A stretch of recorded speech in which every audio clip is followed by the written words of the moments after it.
And we know the government's always building bunkers. Let me punctuate this with something that is happening. And you follow this for yourself on the national news. Insider trading. Now, let me try to explain it, if I may. On the stock market, there's the average, ordinary, everyday John Doe that trades on the stock market. Then there is what is called insider trading.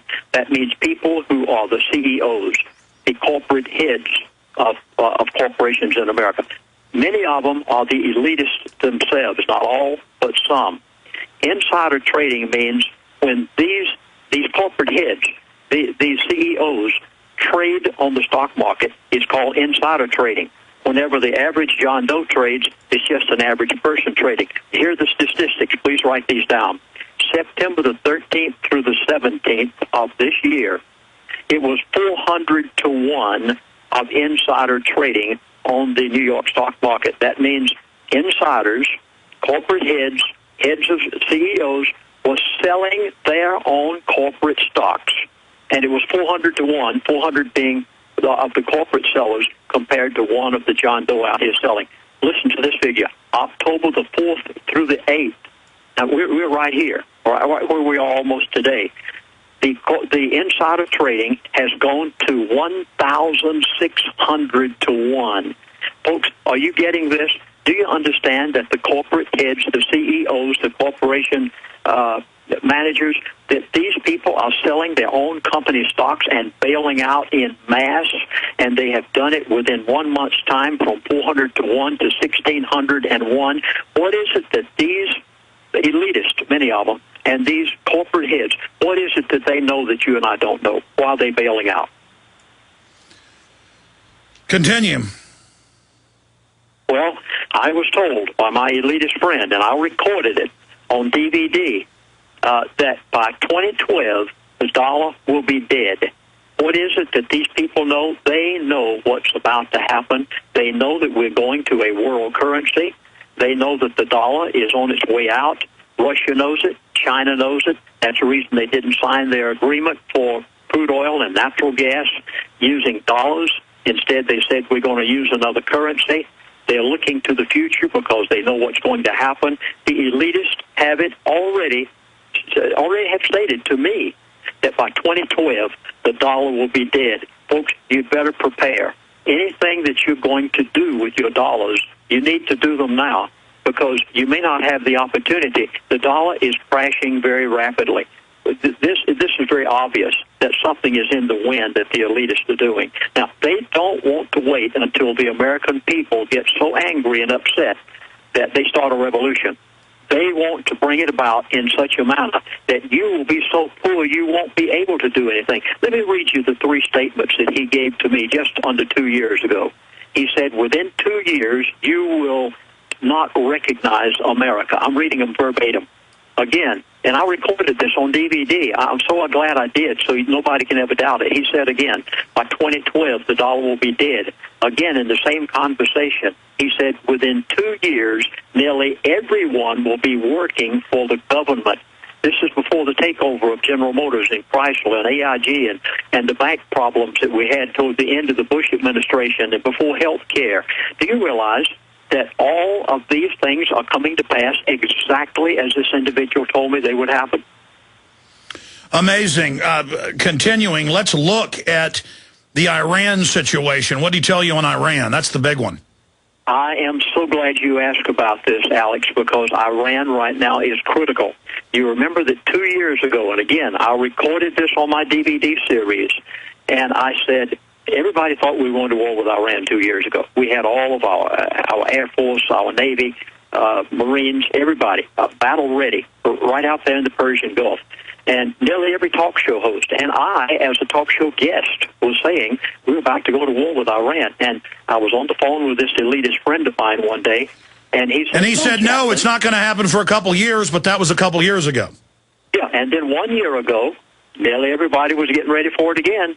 And he said the same thing. He said, Chaplain, it is not time for war with Iran yet. Well, I'm changing my tune altogether. It's now. It's time. They are within 3... Folks, please jot this down. You are within 3 to 4 months of... And I'm putting this just as as positively as I can in a manner that they would say it. The elite want a Middle East crisis within 4 to 5 months' time. It is now. Before I said you have nothing to worry about.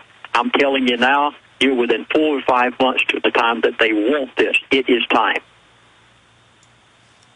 Well, I don't even know what to say to that, because so much, almost everything that this individual's told you has been dead on. Very few things have not been dead on. And, he said no war with Iran now. Now he's saying they are going to do it. He says they want a conflict in the Middle East. Now, this could be with Israel. This could be concerning the West Bank. This could be many different things. They want a conflict, but don't focus your attention on that. Folks, I go back to what I said at the beginning of the program today. Please don't allow these little conflicts. Yeah, but an attack on Iran, every major analyst talks about $200 a barrel, $400 a barrel. I mean, it runs the gamut of 200 and above. I mean, that would do your oil situation right there. But watch China and Russia. Don't get so involved in watching what takes place in the Middle East that you... No, I understand that they've made these oil deals and China's shifting away from dollars, and so is Russia. That's all mainstream news. My issue is, what else did he say was going to happen with China and Russia? Well, naturally, China is not going to be our best friend from this point on. They're cashing out. They don't want our T-bills anymore. They're not coming to the Federal Reserve auctions. And many of you will remember that I warned you about this a year and a half ago when this individual was on the phone with me, and he said whenever other countries stop buying our T-bills and our Federal Reserve auctions, that the dollar is going to collapse because there's nobody to back it up.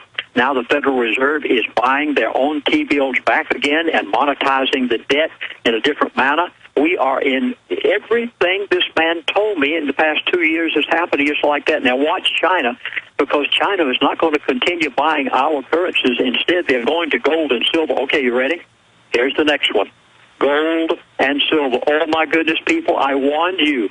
I begged of you 2 years ago to buy gold and silver. Now, folks, I don't sell gold and silver. I don't represent any gold and silver dealer or company. You couldn't buy a piece of gold or silver for me if you call me on my phone personally and ask me to sell it to you.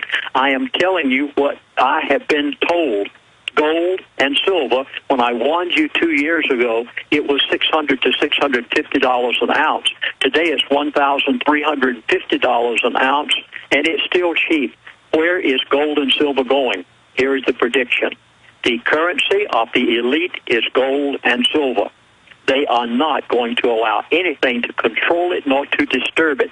I warn you years ago, gold and silver, and I've just been told, is going up, up, up, up, up. Can I say it any plainer? You have seen nothing yet.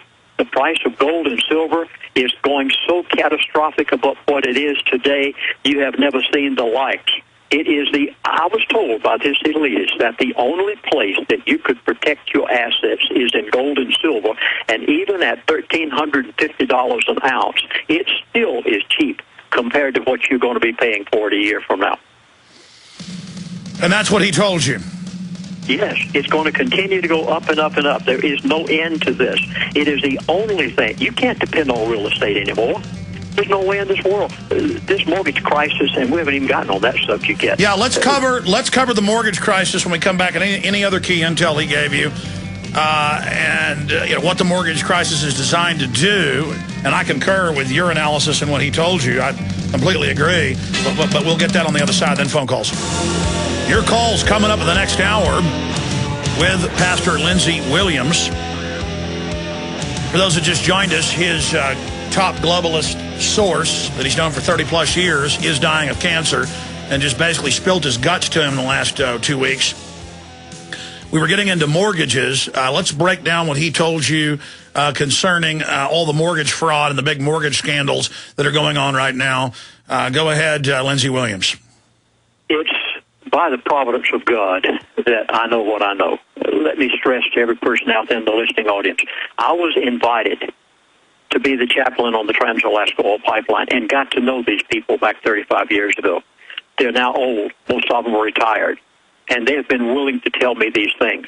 I pass on to you only what I feel by the providence of God I've been given so that you can be properly warned and know the issues.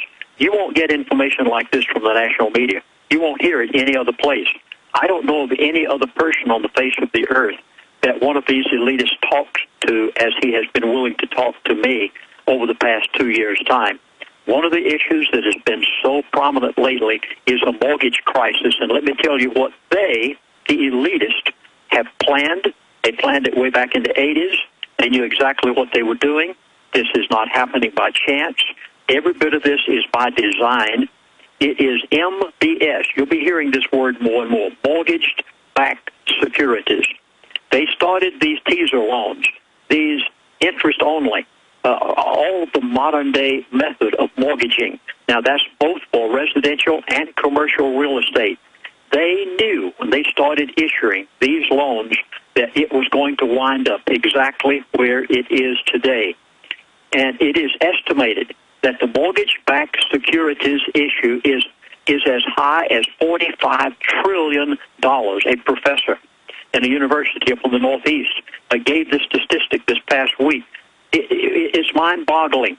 What they've done is they have taken your house mortgage, they've taken the residential and the commercial mortgages, and they've sliced them and they've diced them.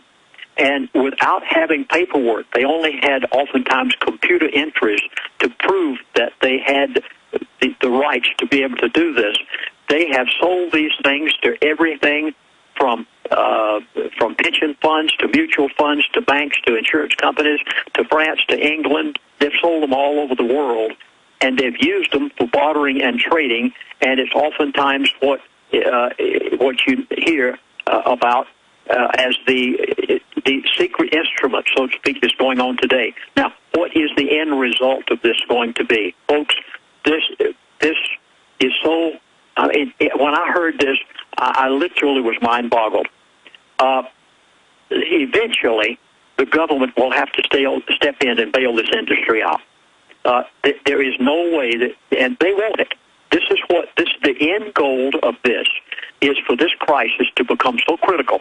Now, you remember only about 2 weeks ago, Bank of America, Chase, a number of other lending institutions said we're not going to any longer make any foreclosures. We're not going to sell any foreclosed mortgages on houses. And then just the beginning of this week, they came back and changed altogether and said we're starting all over again. They are scared to death. The lending institutions have repossessed property. They've turned around and resold that property illegally. Now, please listen to this. If you have bought a house within the past 3 years' time that was a repossession, you probably cannot get a clear title to it, and the banks know it. And you will lose. You ought to lose that property. I don't want to frighten you, but if you bought anything repossessed from one of the lending institutions in the past 3 years, you are due to lose it. Why? Because they don't have proper title. They don't have the warranty deeds. They did not get the paperwork from the counties. And these $45 trillion worth of debt is out there floating around. Lindsey, stay there. We're going to do 5 more minutes on this and then go directly to calls. But we're going to finish up with this key information straight ahead. We'll be right back.